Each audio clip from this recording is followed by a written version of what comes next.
10 janvier, la peine prononcée contre Trump dans le cadre du procès pour « argent sale » doit être annoncée.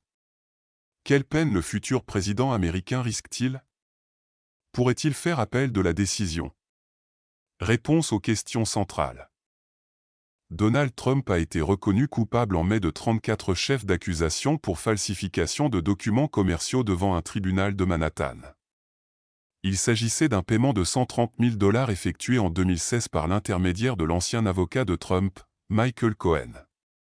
L'objectif était d'empêcher l'actrice pornographique de l'époque, Stormy Daniels, de rendre publiques ses déclarations selon lesquelles elle aurait eu des relations sexuelles avec Trump 10 ans auparavant. Bien que le paiement, que personne ne conteste, n'était pas illégal en soi, Trump avait, selon l'accusation, manipulé des documents lors du remboursement de la somme à Cohen afin de dissimuler la véritable raison de la transaction.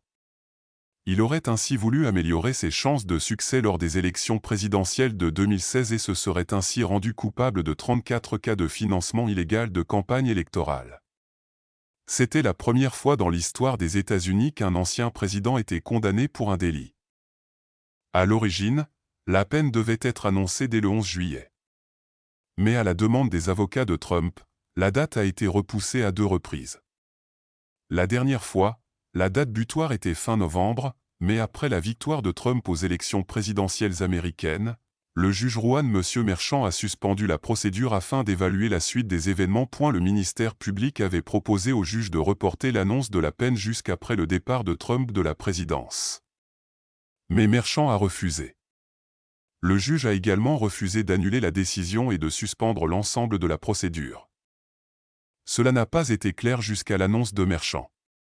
Le juge est confronté à un dilemme, car il doit déterminer quand et si une peine doit être prononcée à l'encontre d'un ancien et d'un futur président des États-Unis. Merchan a indiqué que la loi lui imposait de donner au procureur et à Trump la possibilité de s'exprimer. La sanction pourrait être une amende, une peine avec sursis ou jusqu'à 4 ans de prison.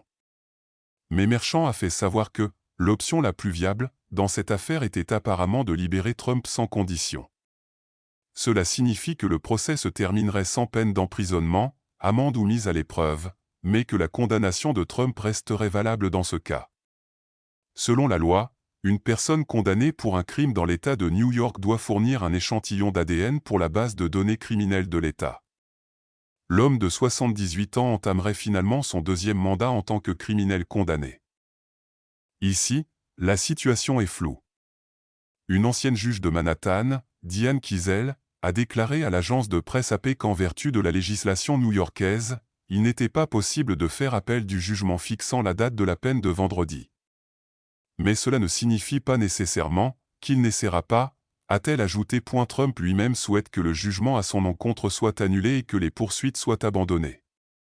Son directeur de la communication, Stephen Chung, a fait savoir que Trump allait continuer à se battre. Mais il est difficile de prédire ce qui se passera dans la procédure. Les avocats de Trump avaient fait valoir qu'en vertu d'une décision de la Cour suprême, les présidents américains bénéficiaient d'une large immunité pour les actes accomplis dans l'exercice de leurs fonctions. Le juge Merchan a toutefois déclaré que cette décision ne s'appliquait pas dans le cas présent, car les paiements de silence incriminés avaient été effectués avant la première présidence de Trump, 2017 à 2021. En outre, il s'agissait d'actions menées à titre privé. Le camp Trump a déjà laissé entendre qu'il chercherait à obtenir une intervention de la Cour suprême au cas où Merchan ne mettrait pas fin à la procédure. Dans une lettre adressée à Merchan le 25 novembre, les avocats ont fait valoir que la Constitution américaine permettait de faire appel devant la Cour suprême parce que la défense invoquait l'immunité présidentielle pour justifier sa démarche. Les avocats de Trump ont également cherché à ce qu'un tribunal fédéral prenne en charge la procédure. Le procureur doit présenter une réaction à la demande de la défense devant une cour d'appel américaine d'ici le 13 janvier, soit 3 jours après l'annonce prévue de la peine. Oui. Mais selon la loi, il doit attendre que la peine soit effectivement prononcée pour le faire. Pas dans le cas présent. Les grâces présidentielles ne concernent que les condamnations pénales prononcées par un tribunal fédéral américain. Or, Trump a été condamné par un tribunal de New York.